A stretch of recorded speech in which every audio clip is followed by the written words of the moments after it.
Adam John Walsh, November 14, 1974, July 27, 1981, was an American child who was abducted from a Sears department store at the Hollywood Mall in Hollywood, Florida on July 27, 1981. His severed head was found 2 weeks later in a drainage canal alongside Highway 60/Yeehaw Junction in rural Indian River County, Florida.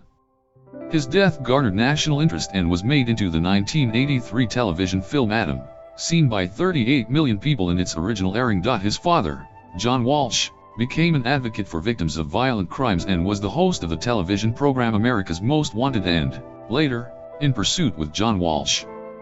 Convicted serial killer Otis Toole confessed to Adam's murder, but was never convicted of the crime because evidence was reportedly lost, and Toole later recanted his confession. Toole died in prison of liver failure on September 15, 1996. No new evidence has come to light since then, and police announced on December 16, 2008, that the Walsh case was closed and that they were satisfied that Toole was the killer. Kidnapping and murder. On the afternoon of July 27, 1981, Adam accompanied his mother Reve on a shopping trip to the Hollywood Mall, today Hollywood Hills Plaza, in Hollywood, Florida, 26°0046 and 80°1030°W. They went to Sears, entering through the north entrance. Reve intended to inquire about a lamp that was on sale and left Adam at a kiosk with Atari 2600 video games on display, where several other boys were taking turns playing them. Reve completed her business in the lamp department around 12:15 p.m. She said that she returned to find that Adam and the other boys had disappeared.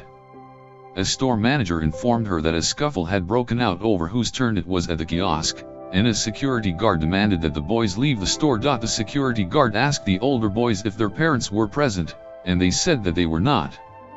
Adam's parents later conjectured that their son had been too shy to speak to the security guard, who presumed that he was in the company of the other boys and made him leave by the same door by which the boys had entered, the Sears West entrance. His parents believed that after the other boys dispersed, he was left alone outside the store at an exit unfamiliar to him.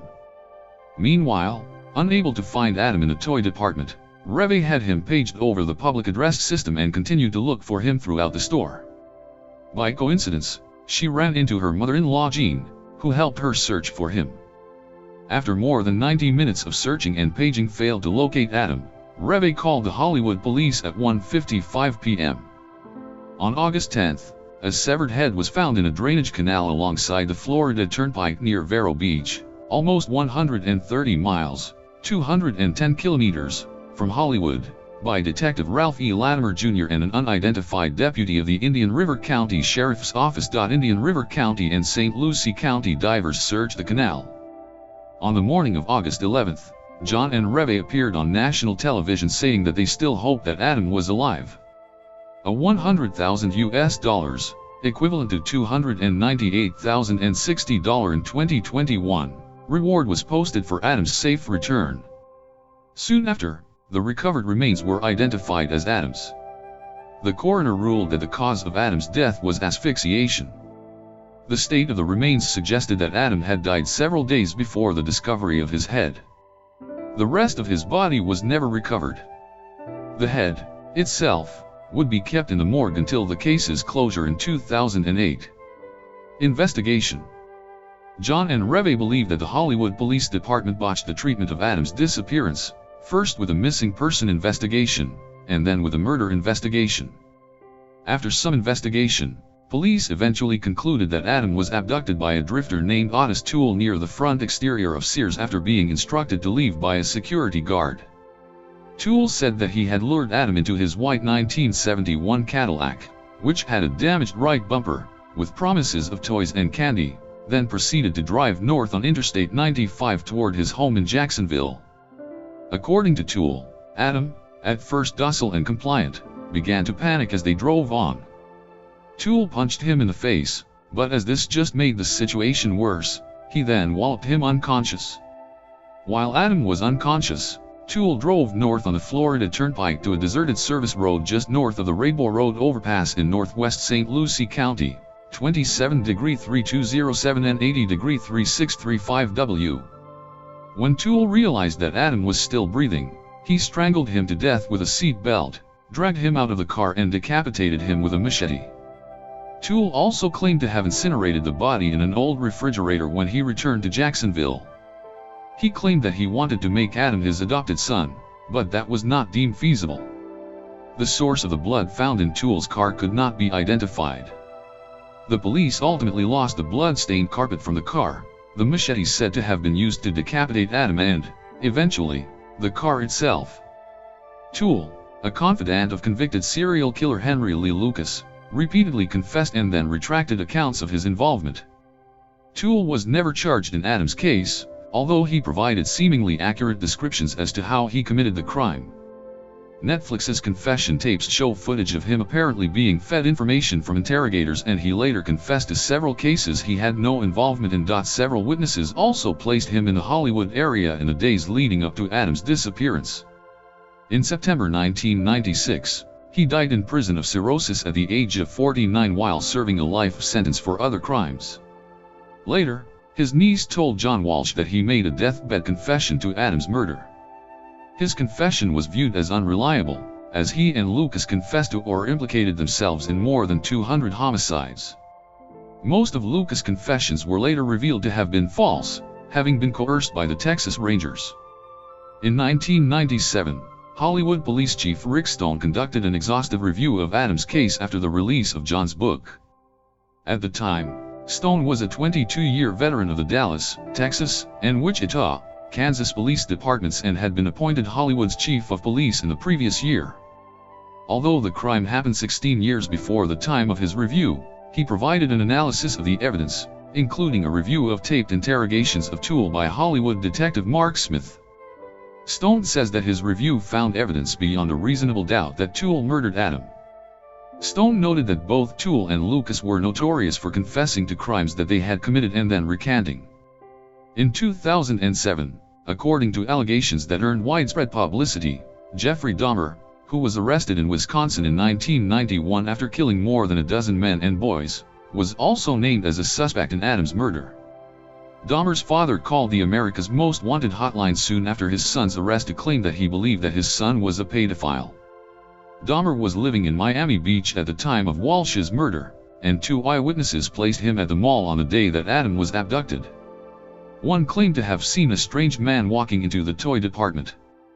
The other said that he saw a young, blond man with a protruding chin throw a struggling child into a blue van and speed off. Both witnesses recognized the man they had seen as Dahmer when pictures of him were released in the newspapers after his arrest. Reports revealed that the delivery shop where Dahmer worked had a blue van at the time. He preyed on young men and boys, the youngest being 8 years older than Adam, and his modus operandi included severing his victims' heads. When he was interviewed about Adam Walsh in 1992, Dahmer repeatedly denied his involvement in the crime, even stating, "I've told you everything: how I killed them, how I cooked them, who I ate. Why wouldn't I tell you if I did it to someone else?" After this rumor surfaced, John Walsh stated that he had seen no evidence linking Adam's abduction and murder to those that were committed by Dahmer. On December 16, 2008, Hollywood Police Chief Chad Wagner, with his friend John present, made the announcement that the case was now closed. An external review of the case had been conducted and police announced that they were satisfied that Toole was the murderer. Children found. The television film Adam premiered on October 10, 1983. The film was based on Walsh's kidnapping and murder, and it attracted 38 million viewers on its first airing. Each of its 3 broadcasts in 1983, 1984, and 1985 were followed by pictures and descriptions of missing children. A hotline was also created to take calls that may have materialized into leads for investigators.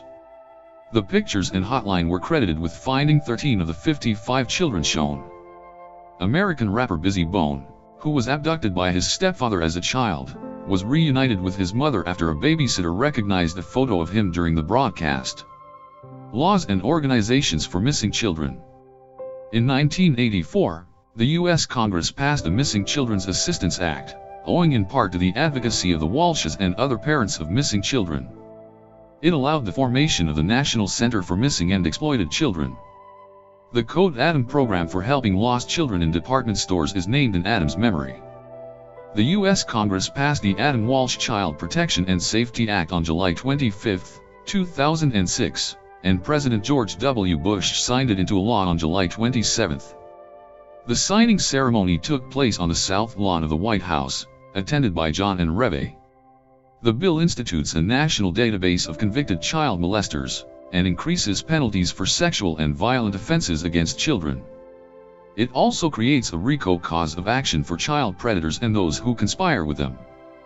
The Adam Walsh Reauthorization Act of 2016, which provides budgetary allotments to continue programs passed in the 2006 Act, was incorporated into H.R. 5578, the Survivors' Bill of Rights Act of 2016, and was enacted and signed by President Obama on October 7, 2016.